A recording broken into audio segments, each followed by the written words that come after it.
Hello guys, welcome back to VP I'm Vicky. Peter here. Welcome to our today's reaction video. Yeah. And today we're back with an episode that is a video of entitled the video itself. It's titled "What Every Beatles Said About the Breakup." Oh, so it's like a compilation of different speech about each Beatles member. Beatles member or Beatles fan.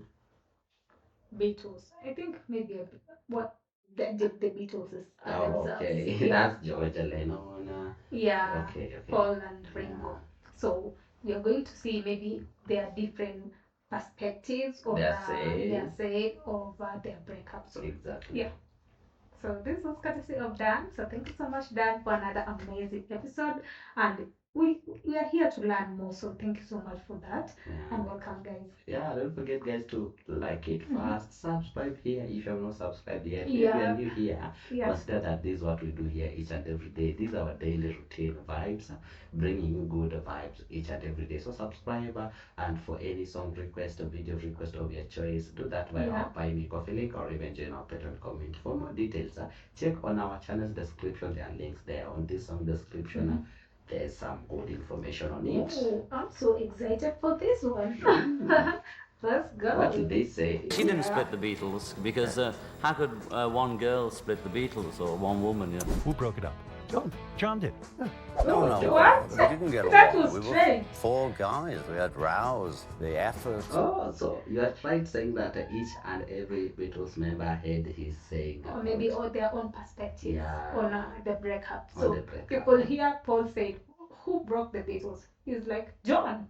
Yeah, and don't say that one woman can't break the sea. Yeah, like. Oh, you remember that time we watched Yoko coming to their meeting, the Beatles bit. So we felt that maybe that was the point where the other members felt like, okay, this woman is trying to invite us for something. That's why John is trying to blame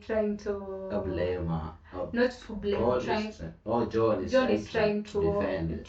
Yeah, defend Yoko. Oh, thank you for this episode. So guys, let's go. We're starting to pale. Oh, the breakup was horrendous. Is that what you're getting to? Well, yeah, I mean, it must. You want to see me cry? No, I don't. Were you held down by the other fellas? Well, very subtly, yes. Yeah? The story of who broke up the Beatles has been debated, twisted, simplified, and weaponized for over 50 years. But the real story isn't a headline, it's what the Beatles themselves said over the years. One by one, you'll hear each Beatle explain, in their own interviews across different decades, how they answered the impossible question, who really ended the band? Okay. Paul McCartney announced the Beatles were done in April 1970. The world blamed him. John resented the timing. And for decades, Paul carried the weight of being the Beatle who broke up the band. Here's his side of the story. And who knows who broke? Everyone has a theory. I know. Who broke it up? John. John did. One word. That's all it took. After 50 years of being blamed, Paul finally said it out loud. John quit first. But Paul's story is way more complicated than that. Let's start with what happened in the studio. The song Get Back, when you were recording it, Yoko was in the studio. Yeah, that's right. And every time you sang Get Back, John accused you of staring at Yoko, and he took it as an insult. Those were very paranoid times. I know. And let's face it, we didn't welcome Yoko in the studio. I know. Because we thought it was a guy thing. Yes. I mean, even the guys' wives and the girlfriends and stuff weren't really welcome in the studio. They could, control room for a quick visit. Right. But actually sit in the studio with us, it was like, no, excuse me, we're working. Did you have the guts to say that to John? No. You did not. If you had said that... It was kind of obvious, though. Yes. You know the way Paul said, no, excuse me, we are working. I just remember that version of him in the movies we've done from the Beatles. Like that expressions and all that. I think I just picture him in his teenage life. Okay. But weren't you acting out passive-aggressively? You're sitting in the studio, you're just steaming. Rather than saying, John, in a kind of a loving way, this is hurting me. I can't work this way to have someone observing. Everyone was just kind of sniping. We were just fuming Right. Was and John, sulking and being kind of, you know. did John ever say, look, I'm bringing, he didn't ask permission to do it? No, he didn't.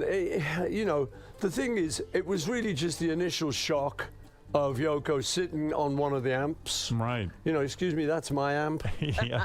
So instead of talking to John like adults, they just... Please, please, please. Excuse me, that's my amp. I love the way Paul is just bringing the whole story. Like, excuse me, that's my amp. Yeah. It's really, really fun. They let the resentment build, and it poisoned the sessions. But the studio tension was nothing compared to the business war. Because the business was so bitter. It was like at the end, the breakup with the lawyers. I heard a crazy story that, and I don't know if it's true. So you're about to put out the McCartney solo album. The Beatles are done. The Beatles decide to put out Let It Be. Ringo, this is crazy to me, comes to your house with a letter from John and George and Ringo saying you are not to put out your McCartney album at the same time we're putting out a Beatles album. But Ringo hand delivers this. I know. You took him and threw him right out of the fucking house. I did. Yes. I did. Yeah. Well, you know, I don't blame you. it was bad enough that we were splitting up. Yeah. It was bad enough that all that money we'd earned and all that fame was going down the pan. Yes. And there was this guy who was going to take it all. And it was that close. Yes. And I was having to fight. I said, no, guys, we can keep it. We don't have to give it to this guy, you know. And there's Ringo delegated to come around to me and tell me, because my release date was firmly fixed. Yes. And everyone knew this was the release date. So I was going, okay, well, this is okay. Yeah. And then they come around, Ringo comes around and he says, no, you won't. With his legal paper. Fuck off! Get out of my house! Oh my God. Paul Oh, doesn't that was sugarcoat it. crazy. He kicked Ringo out. But listen to what he says next. Well, again, even that, you know, we got it back together again. Yeah, I know. That's families for you. That's family. Even after everything, the lawsuits, I think the that public was feuds, the bitterness, the Paul end still that calls he them was still family. carrying, But the yeah. wounds went deeper than business. Paul and John turned their music into weapons. But this song fascinates me. And I thought it was kind of an attack. Not I kind of thought this, I know it. And it's my favorite song you ever wrote. That was your first mistake. You took your lucky break and broke it in two. Yeah. It was directed at John. We were writing songs at each other. Yes. It's like weaponizing songs. Too many people. He How do just you sleep? admitted that. Paul and John's diss tracks. And for years, they didn't speak. You guys ended up like going at each other in music. But yeah, it was didn't honest. last long. But we got over it, luckily. I mean, I feel very blessed that we got over it. Yeah. Because if we That's hadn't, true. and then John goes and gets killed, I don't know how I would have dealt with that. Before John died, they were friends again. They jammed, they hung out, they forgave each other. And when John was killed, Yoko told Paul the one thing he needed to hear. I'd say it doesn't mean I didn't get hurt when he said hurtful things about me, but I knew from my relationship with him that the kind of person John was he was quite likely to say that about anyone, but not necessarily likely to mean it. He often said things he didn't mean. And I know that when he died, that was one of the great things Yoko did for me, was that she took me aside, kind of said, you know, he did love you. She was gracious enough to do that for me, you know, so that was great. Even now, decades later, Paul still dreams about John. Aside from interviews, when you're asked about John Lennon, how often do you think about John? How often does it come across your mind? Yeah. Quite often, yeah. I dream about him. Oh, really? Oh, Would you yeah. mind sharing? Wow. No. Okay. Sure. I mean, the thing is, you know, when you've had a relationship like that for so long, it's such a deep relationship. Yeah. You know, I love it when people revisit you in your dreams. So I often have band dreams, and they're crazy. You know, so I'm often with John and just talking about doing something, and I come to get my Hofner bass ready to play, and it's covered in sticky tape. You know, dreams. Paul's dreams, they're still making music together. But when he woke up in 1970, he had to face a brutal question. What now? There's many stories about why they broke up. Why? The Beatles broke up? Yeah, why did they break up? The essence. Essence, I think it was time. I I always remember the old song Wedding Bells are breaking up, that old gang of mine, you know. The army buddies, the band. And you've got to grow up, you've got to get married, you've got to get girlfriends and have babies and things, and you don't do that in a band. So I kind of think if you look at it, we really came full circle. And was it angry? Yeah, it got a bit bitter towards the end. We had a sort of strange manager guy who came in from New York, and that got bitter, got a bit of a feud thing going. So we started bitching at each other. They grew up, the business got toxic, and John quit first. How did it feel when the Beatles split up? Was it a liberation or was it difficult? No, it was very difficult. It wasn't a liberation at all. Personally, it was a liberation because I'd been living with three guys, you know, and that's nice in one way, but you know, if you're a guy growing up, you don't want to live with three guys.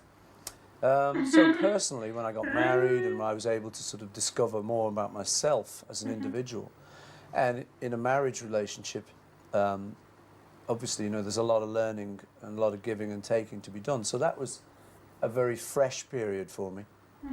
It was a difficult time because it wasn't a clean break. The business difficulties that were created are still going on, would you believe? 20 years later. It's a shame, really.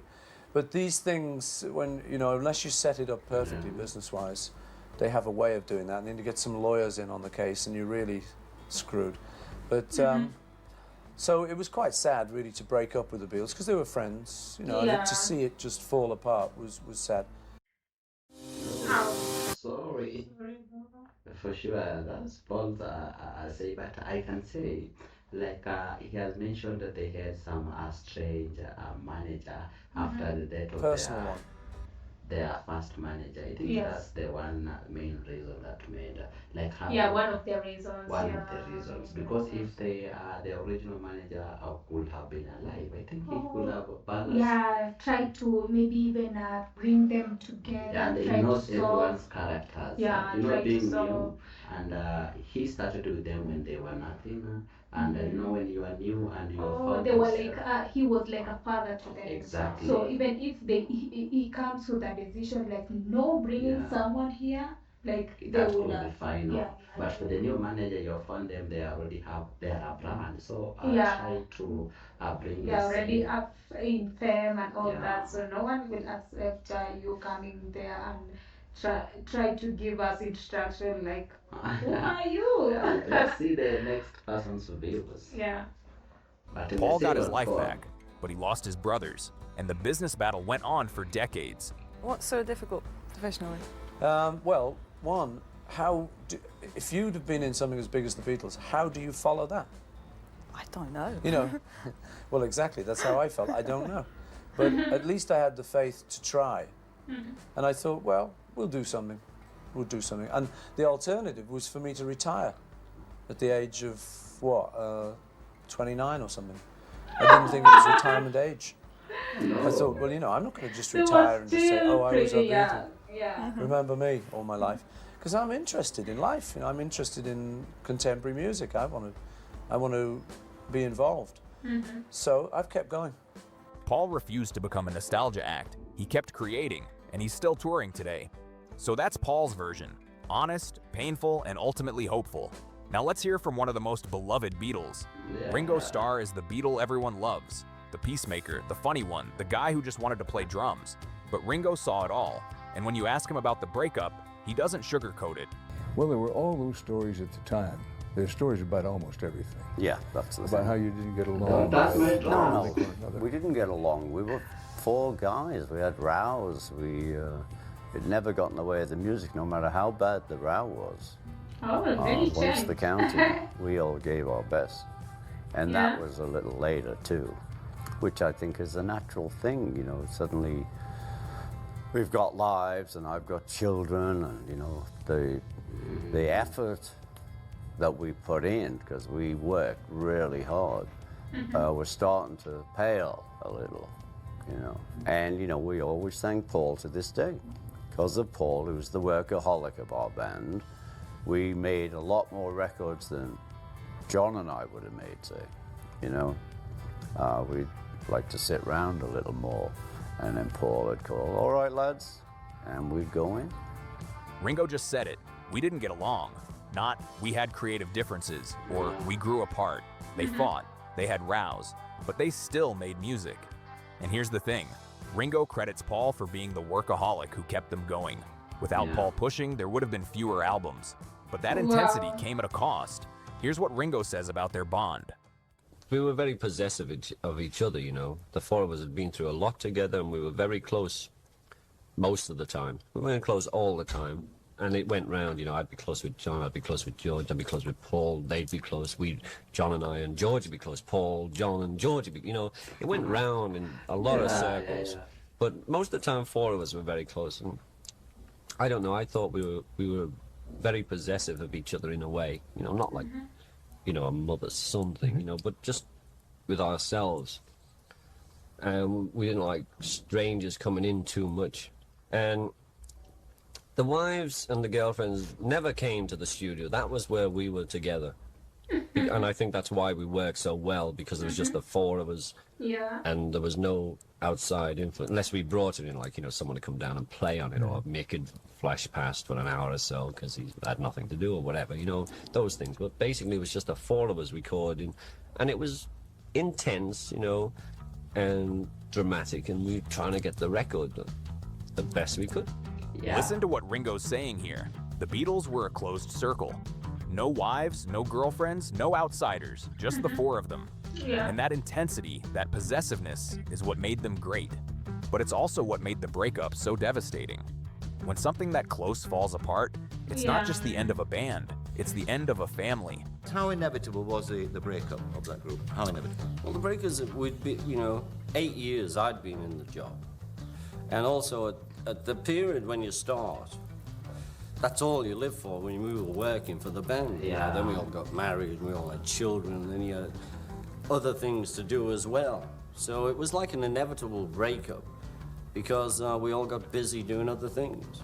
But how difficult was it for you to accept that breakup? I mean, it must have the breakup was horrendous. Is that what you're getting to? Well, yeah, I mean, it must You want to see me cry? No, I don't. I mean, tell me what it was like, because you remember it. Well, as I remember it, you see, because I wasn't a songwriter, or, you know, I was the drummer, and so, and I'd written a couple of songs, but, you know, it wasn't like my forte was writing song, Octopus's Garden. And I sat in the garden for a year. I mean, I went home and we'd all decided it was the end. But when it actually came to the break, I went and just sat around for a year saying, you got to get out the garden. Trying to connect. Do something. And then I started rolling again. It was like a breakup of a family relationship, I suppose. Well, I never had a family, Michael. No, not until later.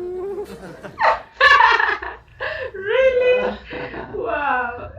For sure, it's the funniest. Yeah. Yeah. I went to the garage and like, what was that? Let's go. Ringo sat in his garden for a year. Think about that. The most easygoing Beatle, the guy everyone loved, was so lost after the breakup that he didn't know what to do with himself. Yeah. But here's what Ringo says about what made the Beatles different from other stars. You know, I always give credit that there was, you know, we're talking about the Beatles, there were four of us. I mean, I was in Rory Storm and the Hurricanes, but there were four of us, and we all from the same city. And we would look at each other, you know, if one of us would be freaking out or being a big shot, three other people would go, excuse me, you know, and that kept us. And, you know, it's interesting, because the time we met Elvis, I really thought, how sad he's on his own. And he had all those people around, but he was on his own. I had three great mates. While Elvis was surrounded by yes men, Ringo had John, Paul, and George keeping him real. That's what made the Beatles special, and that's what made losing them so hard. How did you welcome the breakup of the Beatles? Did you welcome it, or were you unhappy to see the group break up? No, it was time the group broke up. We'd been together a lot of years, and we'd all grown up, and we all had families, and you know, we were going separate ways, so we were really fighting to keep it together, where it was better to split it. I was just wondering, with the death of John Lennon, do you yourself have any remorse better in to this, split or it the group than that you never did get together? keep fighting for each other. I Okay? mean, if we had the choice of John being here or getting together, I would get together, but I'm not sorry we didn't get together. It was better to split it. That's Ringo's final word on the breakup. They fought to keep it together when they should have let go sooner. And when John died, Ringo had no regrets. He'd rather have John alive than a Beatles reunion. Ringo loved the Beatles. He just wasn't interested in the drama. He was the messenger, literally, when he showed up at Paul's door with that letter. Now let's hear from the Beatle who felt trapped in John and Paul's shadow. GeorgeHarrison called being in the Beatles like being in the army. And when the band ended, he didn't mourn. He celebrated. Here's why. Can you remember who was the first to say, you know, I bet we'll break up one day, that this won't go on, that this is sort of a dream, that we can't all stick together? I don't really remember anything about the Beatle days. It seems like a sort of, you know, previous incarnation when I think about it. And a long time ago, like another life. Yeah. Yeah. Do you regret any of it? No, don't regret really anything, you know?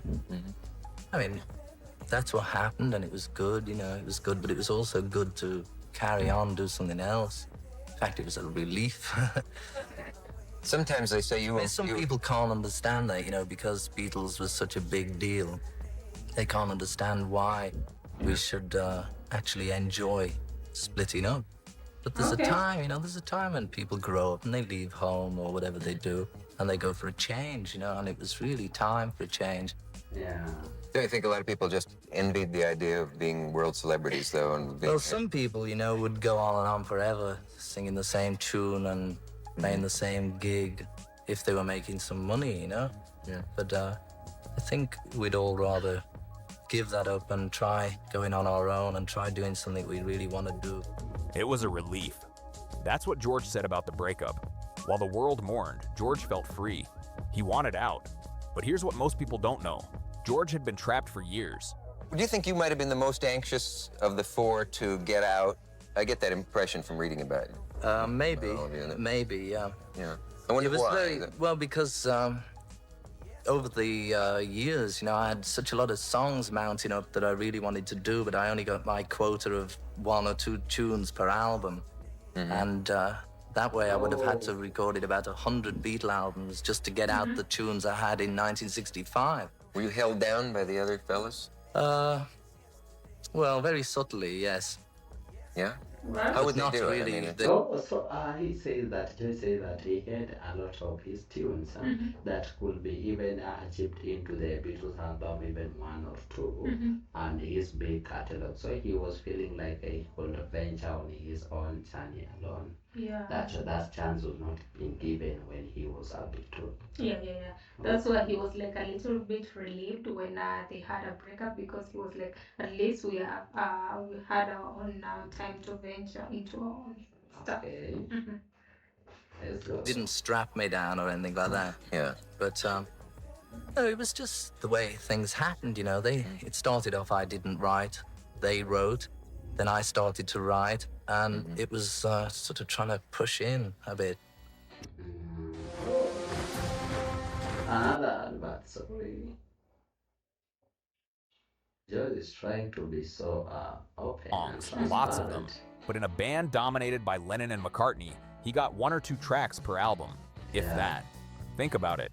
While My Guitar Gently Weeps, Something, Here Comes the Sun. These are some of the greatest Beatles songs ever written, and George had to fight just to get them on the album. If you and John and Yoko do meet, though, you're not really gritting your teeth. No, we're good friends. Yeah. Well, all of that about her being the problem with the group, is that slightly silly that one woman could be so much of a problem? No, the group had problems long before Yoko came along. Okay. Many problems. George said it plainly. Yoko didn't break up the Beatles. The problems were already there. But here's what George said years later about why they never reunited. A lot of people, I mean millions of people, have tried for years and did try for years for you guys to get back together again. And yet you didn't, obviously. And people couldn't understand why you wouldn't get together again. Can you explain why they didn't understand? Well, you know, the simplest way of saying is like when you grow up in a family and everybody grows up and they all leave home and the brothers and sisters all go and get married and lead their own lives, you know, and it's like really asking them to all go back and live with their mum and dad again. So, you know, that's the simplest thing. You know, for us as individuals, we all had our own lives to lead and, you know, we have a lot of experiences other than being 4 people stuck in the same hotel room together that we had to live out. George's analogy is perfect. You can't go home again. And by 1969, the Beatles had outgrown each other. I'd like to know where you were when John Lennon died. I was in bed. I wondered what you felt, losing someone so close to you for all those years. It's like losing your parents or anybody you know and love. You know, all things must pass, but when it's taken in a violent way like that by somebody else, you know, it makes it very strange. He was very good. He was very good, and he was, in some ways, he was a slight genius. I mean, but apart from that, he was still just some guy like the rest of everybody else. He was no angel. He wasn't, but he was as well. Yeah. Yeah. But he was as well. That's George in a nutshell. Honest, spiritual, and still grieving decades later. So we've heard Paul say John quit first. We've heard Ringo call them family. We've heard George say it was time for a change. Now let's hear from the man himself, John Lennon.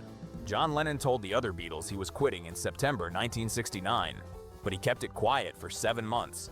Here's what he said about why the band really ended and why he was the one who finally had to say it. A lot of people in America still don't really understand why it all ended. A million and one rumors, conflicting stories. If you had to make one statement as to what busted up the Beatles, what ended it, what would you say? Because we all had basically had enough, and nobody knew how to say it. I mean, we mightn't even have been aware that we'd had enough ourselves. You know, that's why I say maybe we should have finished it a bit sooner. Okay. Simple answer, right? They were done. But here's the thing. John didn't just walk away quietly.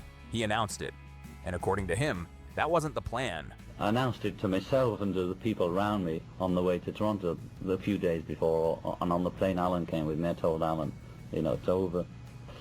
And then when I got back, there was a few meetings, and Alan had said, well, cool it, because there was a lot to do, you know, business-wise, and it wouldn't have been suitable at the time, you know. Okay. Then we were discussing something in the office with Paul, and Paul was saying something or other, like to do something, and I kept saying no to everything he said, you see.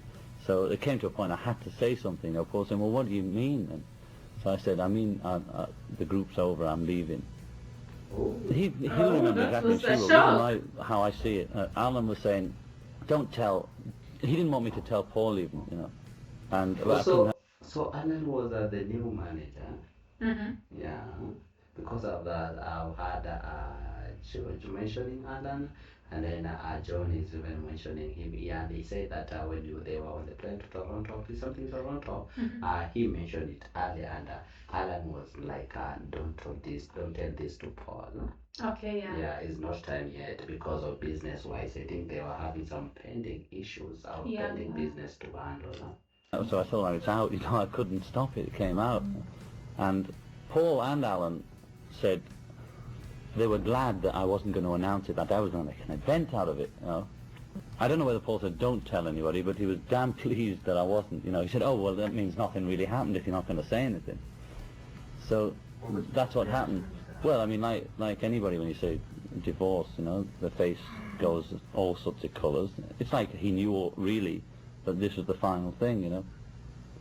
And then 6 months later, he comes out with whatever, you know. I told Ray Conley, so a lot of people knew I'd left, but I was a fool not to do it, you know. Not to do what Paul did, which is use it to sell a record. Wait, so John quit first, told everyone he was out, but agreed to keep quiet. And then Paul announced it 7 months later to promote his solo album, and the world blamed Paul for breaking them up.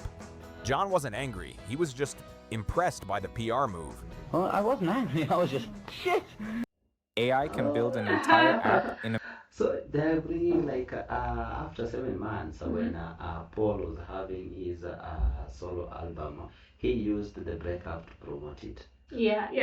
That's crazy. You know, I mean, he's a good PR man, Paul. I mean, he's about the best in the world, probably. You know. He really does a job. I wasn't angry in that way. I was, we were all hurt that he didn't tell us that what he was going to do. But I think he claims that he didn't mean that to happen, but that's bullshit. He called me in the afternoon of that day and said, I'm doing what you and Yoko were doing last year. And I said, good, you know. Because the time last year, they were all looking at us as if we were strange, trying to make a life together and doing other things than being fat myths. So he rang up and that day and said, I'm doing what you and Yoko are doing and putting out an album, and I'm leaving the group too, he said. I said, good, you know, I was a little, you know, feeling a little strange, because he was saying it this time, you know, although it was a year later.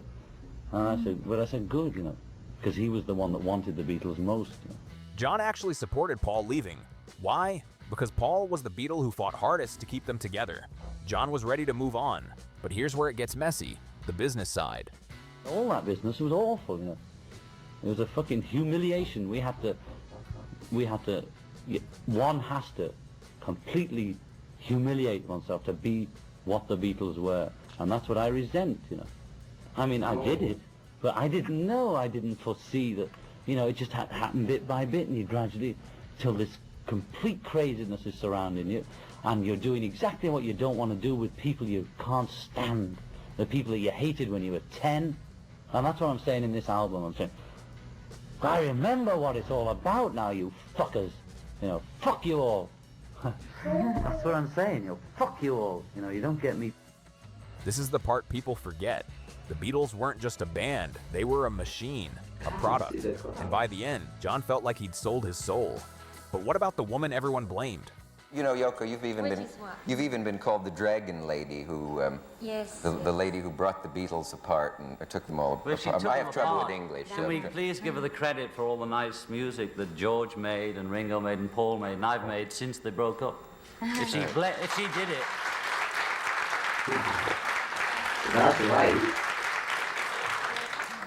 Anyway, she didn't split the Beatles because how could one girl split the Beatles or one woman, you know? The Beatles were drifting apart on their own, you know. Can you remember when you realized that it was inevitable that you would split up? No. It's like saying, you know, did you remember falling in love? Not quite, you know. It just so happens. How long was it fun? Yeah, well, everything's fun off and on, you know. So I suppose it could have gone on being fun off and on, or it could have gone worse, I don't know.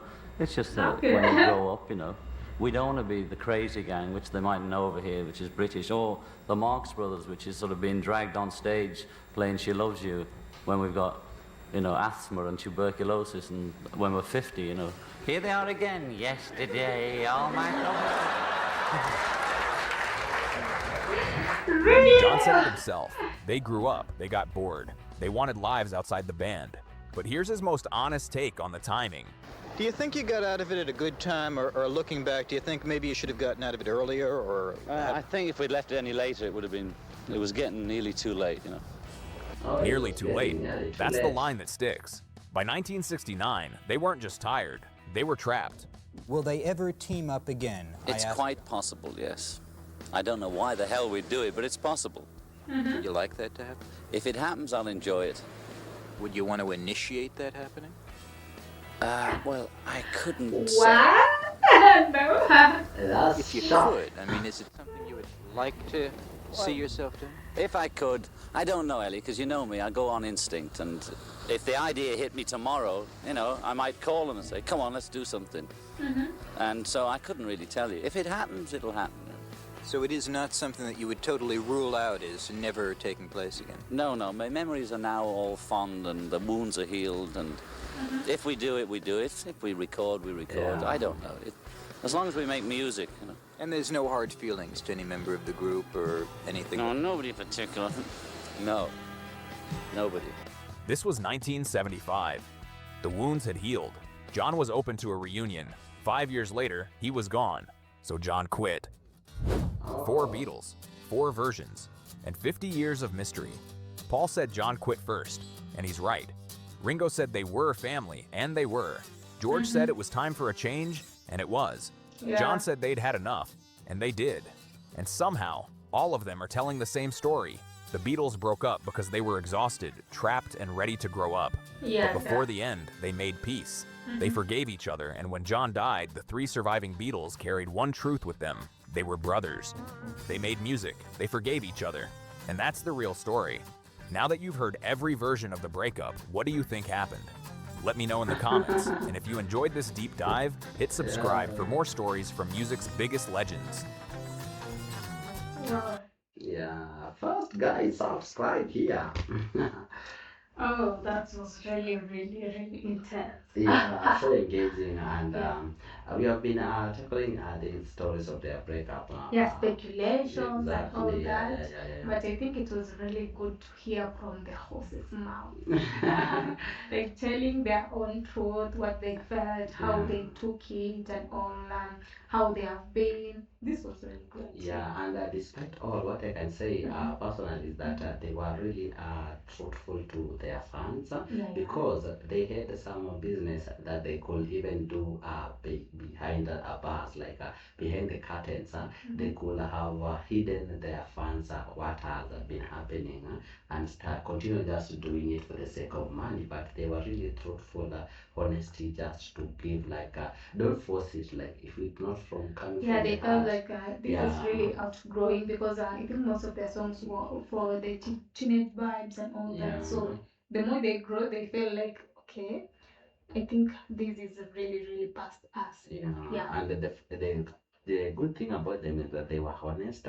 You know, let me say, some greedy artists, they could just hide it, hide their differences, and continue producing music. Yeah, by the way, and it will make any sense. Exactly. So they could be just being dying inside, but outside people are seeing that they are smiling, and also, but inside they are not even connecting anymore. So they were really honest to their fan. That's tend to them. But though it was really, really hard for them, like despite Ringo, not Ringo, George saying like it was a break to me, like most of them were really hurt, like we are breaking this bond. But even Paul was like, this is something that you have created, like you would maybe business wise and all that, just leaving it alone. Of course, for them to get and connect everything, to just get, for him it was like, I just went to my garden and just try to connect every point, try to pick up every pieces. I know it was really hard for them, but at the end of it, we love how they just came to one time, like their brothers, forgave each other, hung out with each other. That was like the best thing they could do. Exactly. Like, even if we're not together as the Beatles, but let's be together as brothers. And for the other part of George's idea, it also expanded their musical solo career after that. Like for Paul, he was kind of prepared for it because he was having his own solo album released. George was having his big catalog that he was about to he was a jump good into. writer. And Yoko and John had already started it a year earlier of doing their own thing, releasing their own music. Just as Paul said that I've done what you have been doing with Yoko. So I think Ringo was the as fans says, he was there. I think he majorized most. He was like, I have now my family, my kids, and all that, and majorizing maybe on his personal stuff. And that time in the band, he was just the honest one. So I can really defend Ringo. But wow, that was really great of them. Like, they really gave us something nice, despite the breakup, but they really gave us something nice. Something timeless for us. We have now known them for a year or something. See, their power of music still surpasses time. Till date, and generation to come, they still listen to them. So guys, give us your genuine view. I think you have been having this view for years. Give us on the comment section. Let's have the discussion continue in the comment section. Thank you, Dad, for this episode. Exactly. And guys, thank you for watching. See you on our next one. Bye bye.